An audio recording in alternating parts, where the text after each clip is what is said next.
A Smurfneblin town called Little Lockford has been kept safe by a tinkerer's clockwork automations. But recently, the very contraptions that kept the people safe have turned malicious and have forced a town-wide evacuation. Do you and your adventuring party have the courage to enter Little Lockford, recover the security key, and use it to activate the fail-safe device to shut down the automations?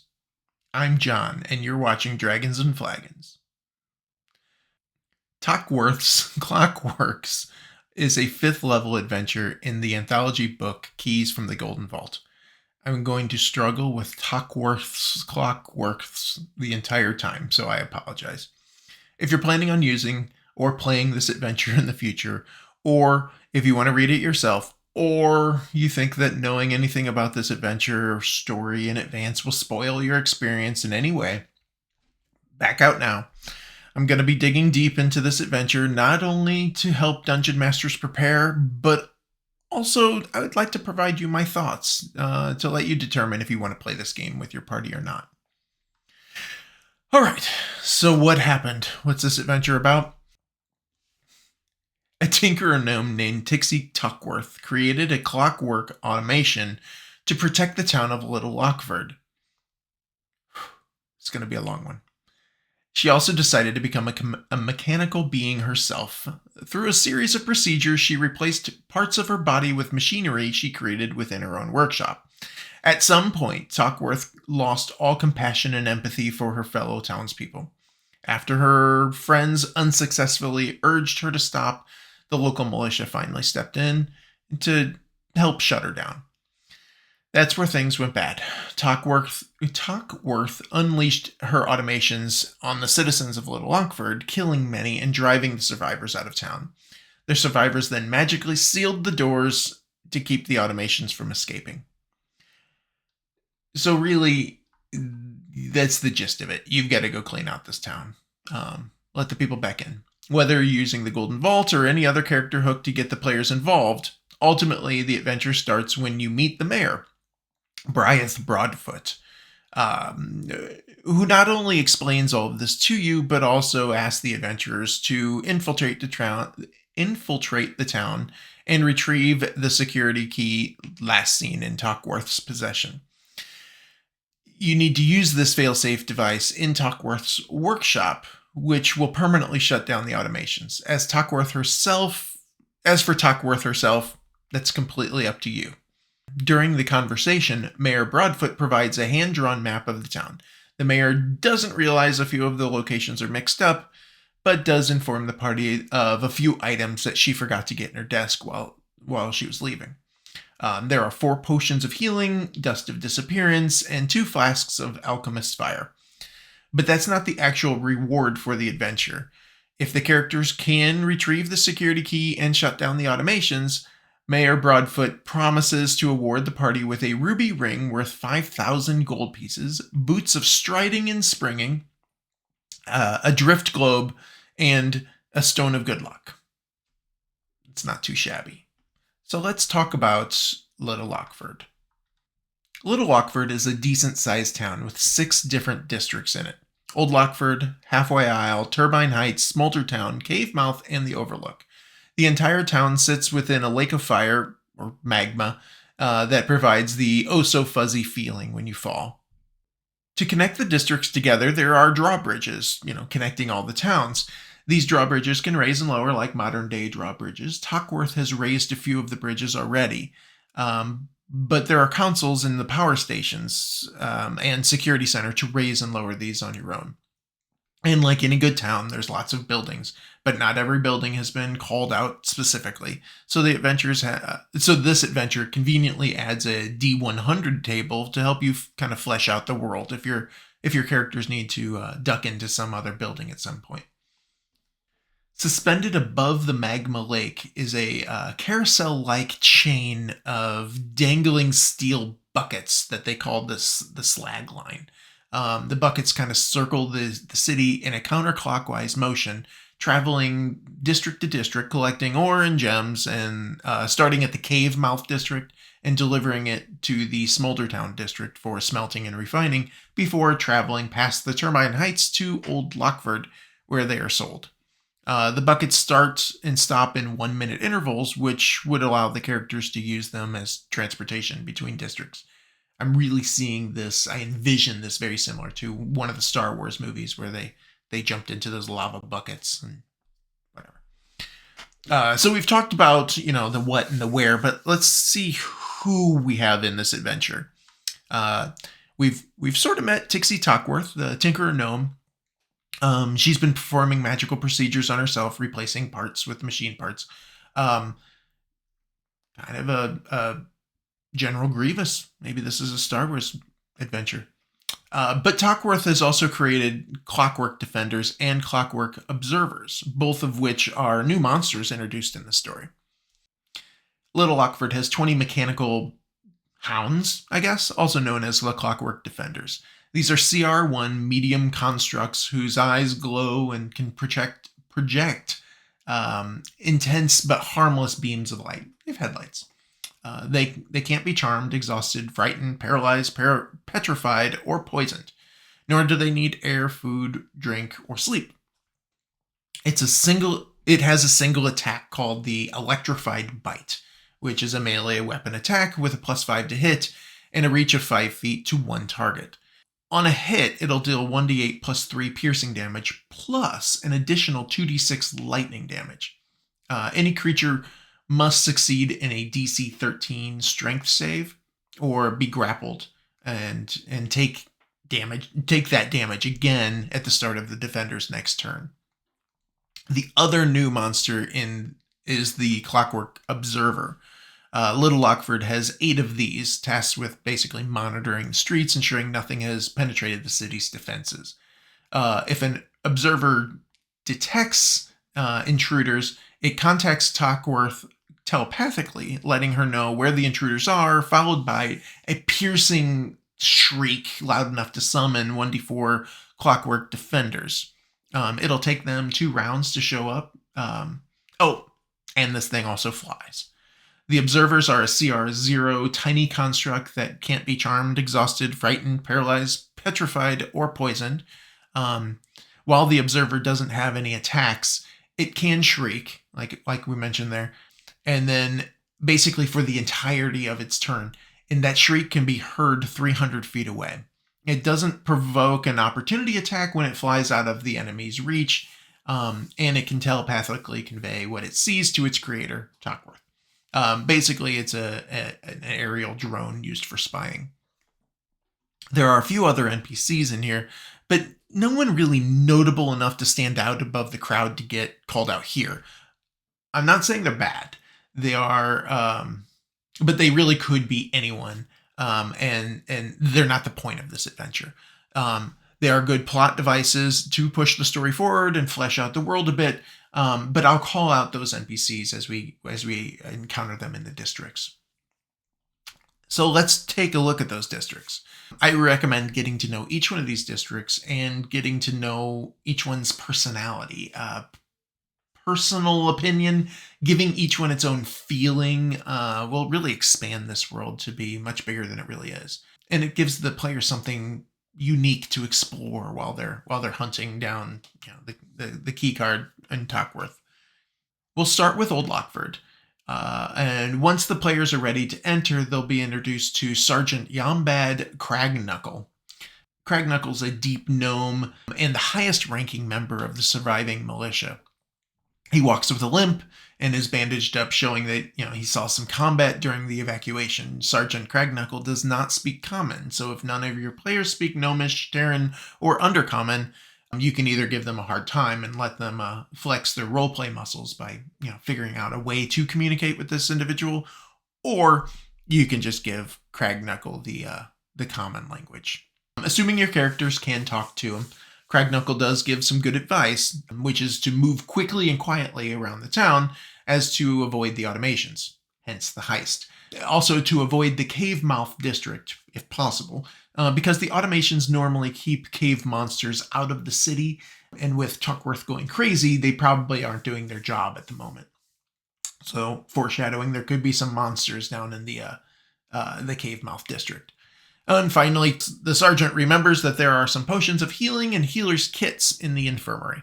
which is convenient and good to know. The only convenient way to really get into the town is through the gatehouse, which is magically locked and can only be opened by two knock spells at the same time. Luckily, there are 2 gnome mages on duty at this moment with that spell prepared. Cragknuckle will have the gnomes open the gates for you and will let you know that if you need to get out at any moment, just knock on the gate 7 times when you're ready to exit. Once the doors open, you'll see that this is the oldest part of town. Cobblestones have been worn smooth over the centuries, and there's street lamps that are a bit more ornate than other areas in the town. The first place you can visit is the gatehouse. It's a small little area that contains sleeping quarters and a cleaned out armory. But really, this is the place where the characters can go rest and regroup during their adventure. There are plenty of streets and buildings in this district, and it's a good opportunity to start using the provided D100 random building table. But the only other building of note is the town hall, which features a spacious chamber for large gatherings and 3 small offices in the back. One of those back offices is Mayor Broadfoot's, and true to his word, the party will find 3 potions of healing, 2 flasks of alchemist fire, and 1 use of dust of disappearance. As a bonus, they will also find a calligraphy set, just in case you need to write something. Depending on the amount of time your party spends exploring the districts, you may want to throw a random encounter their direction. At a minimum, get them used to the patrols and things like that. Let them start stealthing around. The adventure does provide Wandering Monsters table, and any area other than Cave Mouth provides a chance to encounter the automations. Within the Cave Mouth districts, there's also a monster option. It suggests that each time a character leaves a building or enters a new district, you roll a d6, and a 1 or 2 attracts a monster. If you're stealthing, it's just a 1.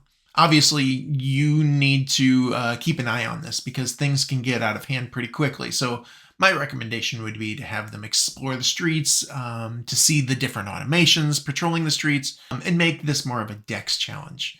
This should get the players into the heist mindset, hopefully to set the tone that they would be sneaking around a lot, not just killing everything. When the players are ready to move on to another district, halfway to the Turbine Heights district is the Halfway Isle, conveniently named. Halfway Isle used to be a giant stalagmite until the gnomes sheared off the top of it to create a plateau, where they built an abbey called the Abbey of the Deep Brother, a god worshipped by the Smurfneblin.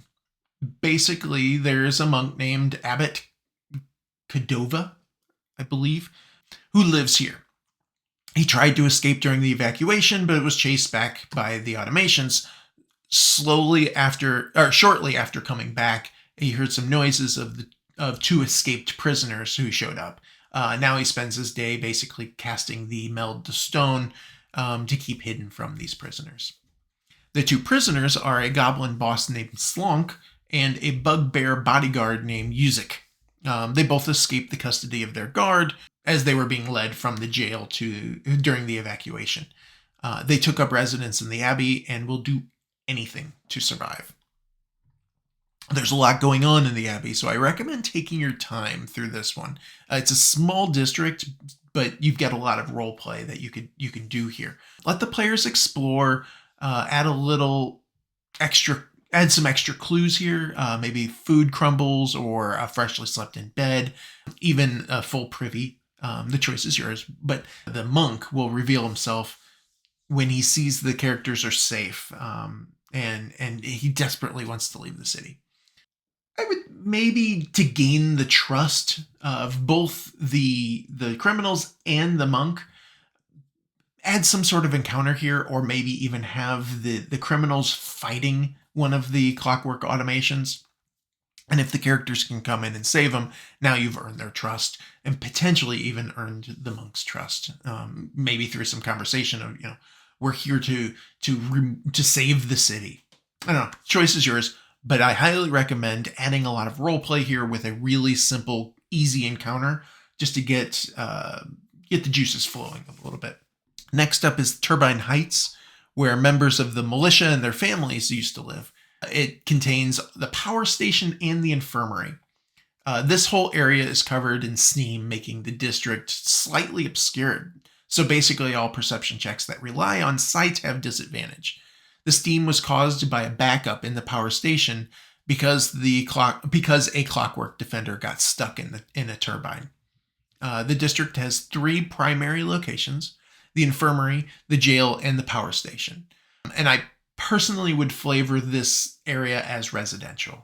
You can stress the haste in which the residents left by describing, like abandoned dolls in the streets or food still on the table, maybe even an old pie sitting in a windowsill.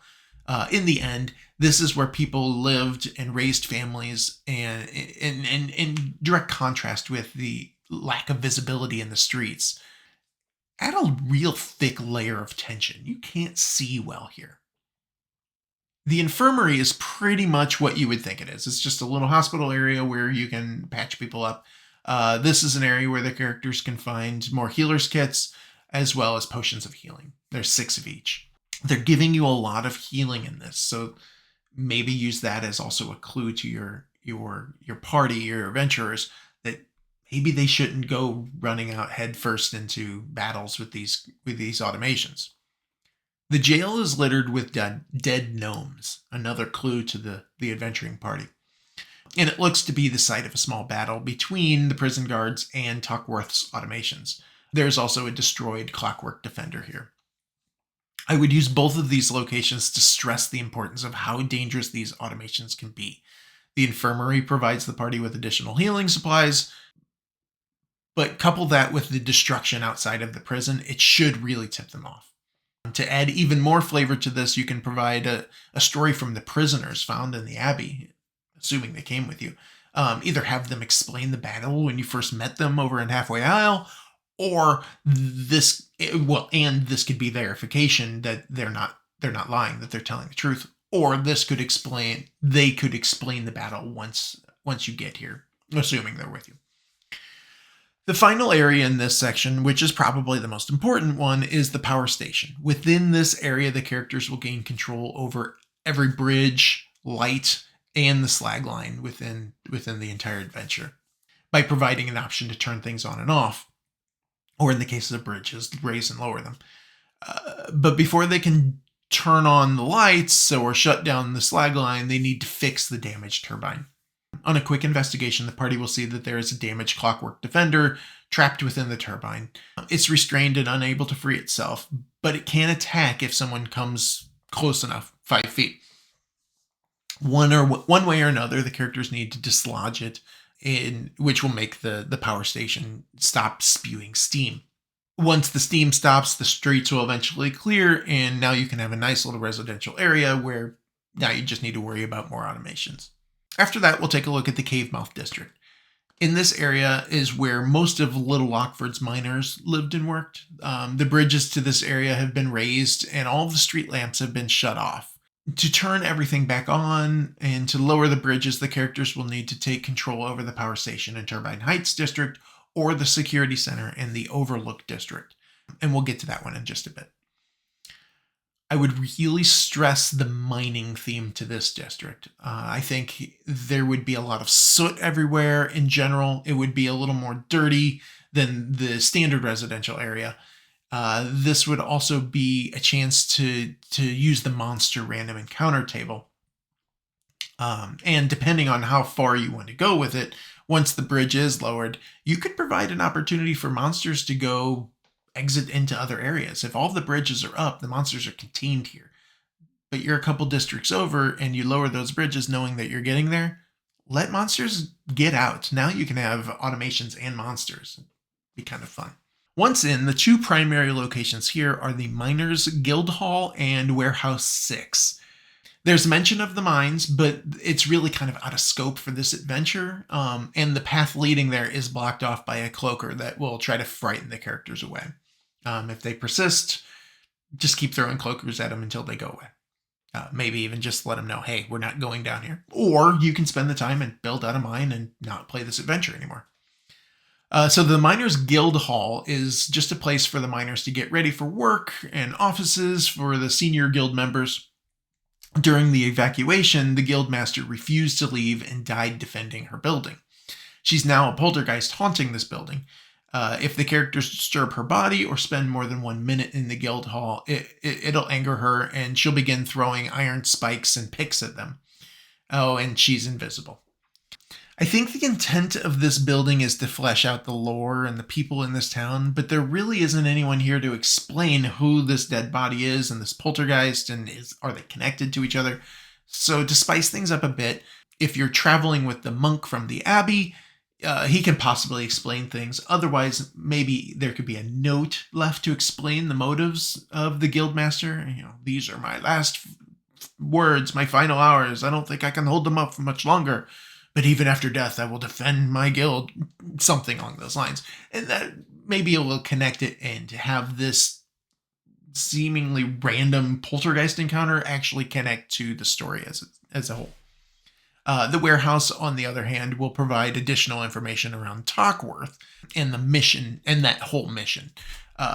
Within this large room, the characters will see a giant contraption. There's a vehicle in this warehouse. It's very large, magical drilling machine used by the miners of Little Lockford to bury new tunnels, or not bury, used to burrow new tunnels. Outside of the door of this contraption are the bodies of 2 dead gnomes, and they're laying in a puddle of oil. The dead gnomes are actually 2 mimics, and they attack anyone that touches or otherwise disturbs them. The mimics are working with a psychic gray ooze, which happens to be the puddle of oil. This gray ooze and the mimics recently crept into the warehouse and are waiting for food to come to them. To be completely honest, I think this is a fantastic encounter. Throughout the entire adventure up to this point, there are gnome bodies everywhere. And by this point, I would imagine the characters would be pretty desensitized to them. Or at a minimum, they may think it's something because of the puddle of oil. But I would be shocked if they knew that this was a couple of mimics or something. Other than potentially a trap. They're probably going to be worried about fire, things along those lines. But having these 2 gnomes on the ground, as you're describing the scene, just like all the other scenes, more gnomes here or whatever, and they're in a puddle of oil. So now they're worried about fire or things along those lines, and they want to keep this contraption because they don't know what that is. But just seeing like maybe that visualization of these gnomes just unzippering from chin to groin and just trying to chomp at them. Fantastic. All right, enough with the mimics. Inside the drill is Ignis Flint. It's a deep gnome mage who built this contraption and locked himself inside with enough provisions to stay alive for a week. He used an arcane lock spell to make the doors very difficult to break into, and he's not interested in company at the moment. But if the characters can persuade him to open the door, you can learn a lot about Tockworth, such as there's 2 suits of animated armor that help assemble the contraptions within her workshop. And that Tockworth has an iron safe on the upper floor of her workshop. And she has found a way to animate a shield guardian and now uses it to guard the front door to her workshop, but it's too big to fit through the door itself. These are all great things to find out if you can get here before you go over to Smolder Town. Smolder Town is the industrial section of Little Lockford, but it's also the place where you will first encounter Tockworth. Tockworth's workshop is located here, but Tockworth herself is taking a break in the Motherlode Tavern. Other than the workshop and the tavern, the only other notable location in this district is the Foundry. The Foundry is more of a flavor location. It sets the mood for the rest of the district. The adventure provides an additional battle map for this location and describes it having no ceiling to allow the heat and the smoke to escape, as well as the slagline buckets can be dumped in here. So ultimately, this is a good starting point in this district for the characters, whether or not you've crossed over the bridge and it's the first location, or maybe you've taken the slagline and they get dumped in. The Motherlode Tavern, on the other hand, is likely the first place the characters will encounter Tixie Tockworth. Within the tap room, sitting on a bar stool furthest from the entrance, is Tockworth, mumbling to herself. If she sees the characters, or if her alarm spell in her workshop is triggered, she will cast Dimension Door and immediately escape to her room on the upper floor in the workshop. The workshop has a single entrance, but it's blocked by a large shield guardian, but luckily it lacks the spell storing trait. While there really isn't a way to explain this in game, the creator and the amulet were destroyed long ago, and Tockworth found a way to reanimate the shield guardian without having to create a new amulet, rendering the shield guardian autonomous. The shield guardian has been loyal to Tockworth ever since, and it defends itself if attacked and attacks anyone who tries to slip past it. It's too big to fit through the door, like we said before. Once inside, the characters will find themselves on the lower floor, where their 2 suits of animated armor are working on creating new automations. They will also attack the characters on sight to avoid an extra level of complication. To add an extra level of complication to this battle, there's also a large geometric pattern on the floor. When any creature other than Tockworth herself enters the space above the pattern, they become the target of a Crown of Madness spell.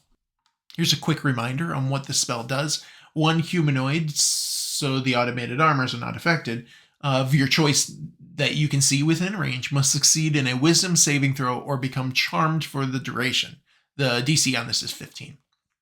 While the target is charmed in this way, a twisted crown of jagged iron appears on its head, and madness glows in the eyes. A charmed target must use its action before moving on its turn to make a melee attack against a creature other than itself that you mentally choose. The target can act normally on its turn if there's no one else to hit, if there's no one in reach. On subsequent turns, you can use your action to maintain control over the target or let the spell end. Also, the target can make a wisdom saving throw at the end of each of its turns. On success, the spell will end. Also on this floor is the failsafe device. If you recall, this is part of your main mission, to find the security key and to use the failsafe device to deactivate all of the automations. If the security key is inserted into this metal box, embedded into the floor, and turned counterclockwise, Little Lockford's Clockwork defenders and Clockwork observers are rendered unconscious indefinitely. Turning the key clockwise deactivates the magical geometric design on the floor and ends any ongoing effects of its magic. The security key is kept in Tockworth's safe on the upper floor. The upper floor is a sparse room furnished with a simple cot and work tables covered in schematics. You'll also find a 5-foot cubed safe of thick metal door fitted with a combination lock and a handle. Assuming Tockworth has left the tavern, this is where you'll find her next. And she's ready to fight. If you didn't scare her away from the tavern, opening the safe will trigger her mental alarm, which will draw her right in. Tockworth will fight until she's reduced to 40 hit points or fewer, and then she will use her next action to cast Dimension Door again, this time heading over to the Overlook district. As for the safe, it cannot be moved, but it is possible to pick the lock. Characters equipped with thieves' tools can spend 1 minute to try to crack the safe door on a successful DC 20 dexterity check. Alternatively, the characters can spend 1 minute pressing their ear to the safe's door while trying to delicately pick the combination lock, opening the door with a successful DC 16 dexterity sleight of hand or wisdom perception check. But if you happen to have access to the knock spell, you can just open it.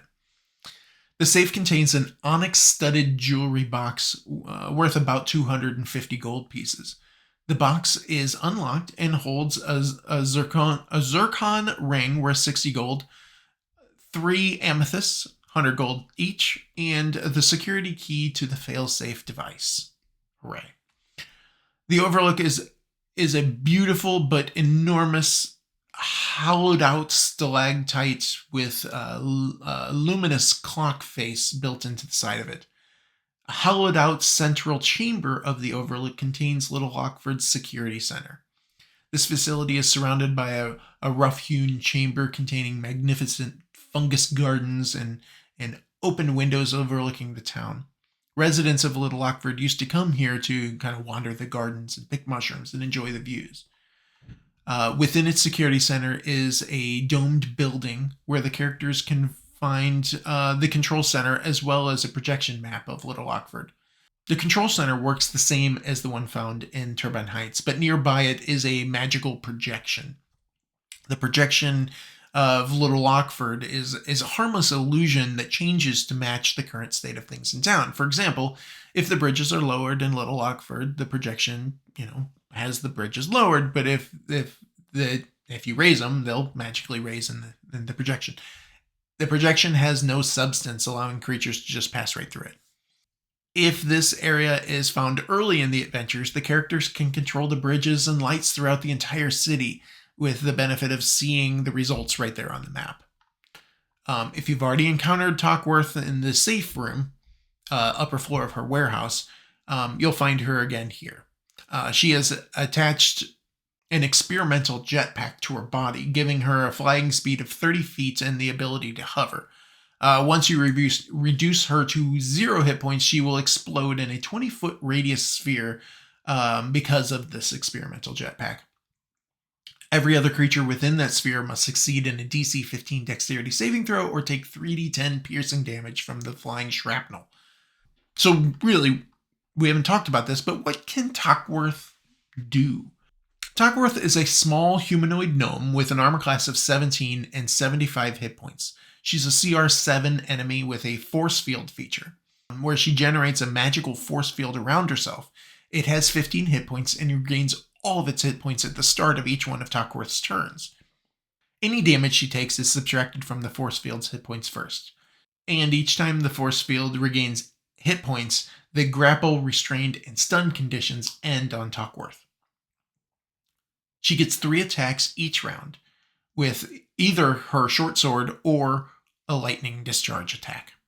The short sword is a +6 to hit, with a reach of 5 feet to a single target. Standard short sword stuff. On a hit, the character will take 1d6 piercing damage plus an additional 3d6 force damage.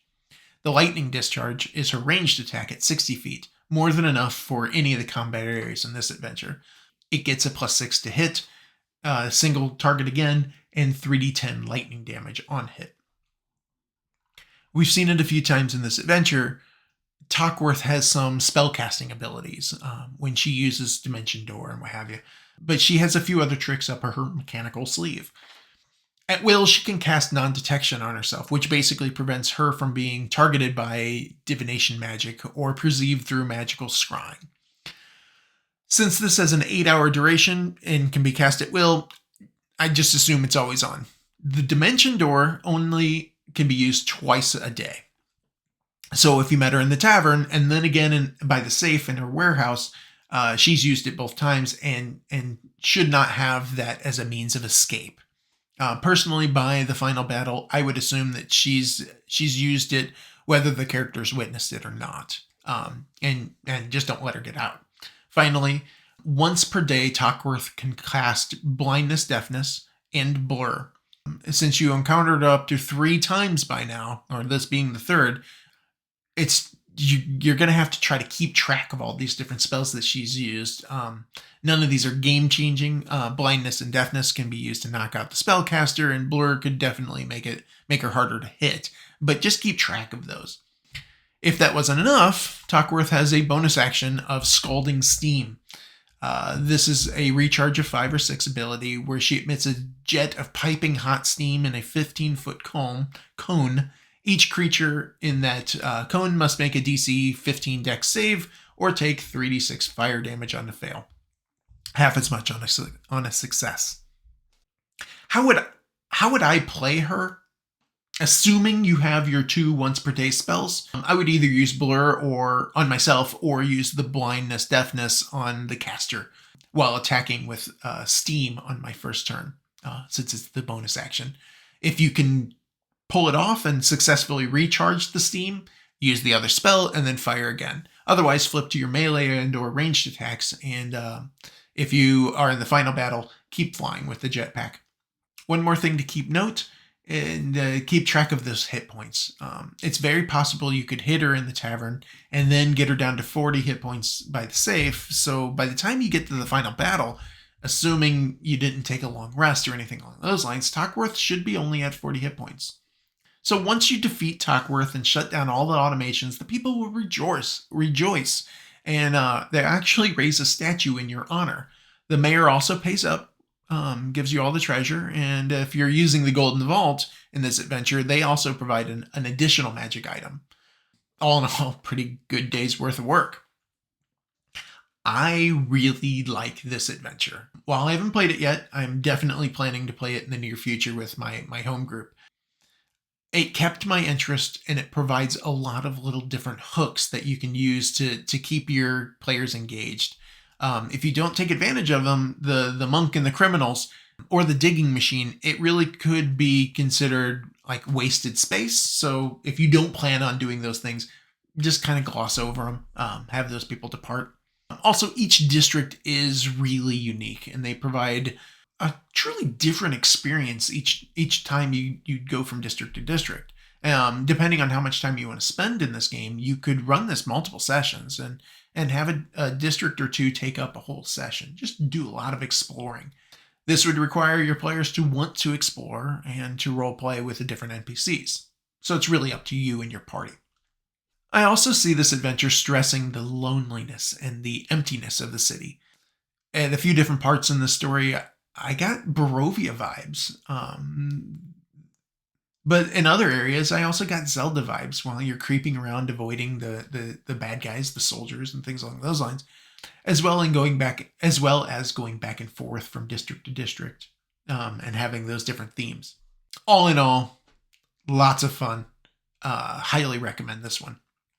Well, I think that about wraps this one up. Please let me know what you think. Did I miss something? Do you agree with my assessment? Is this an adventure you'd want to play with your party? And if you stuck around this long, thanks. Please, please, please consider liking and subscribing. I really do enjoy your comments, so send me comments as well. And I really try to respond to everybody. Until next time, thank you, truly thank you for watching, and happy adventuring.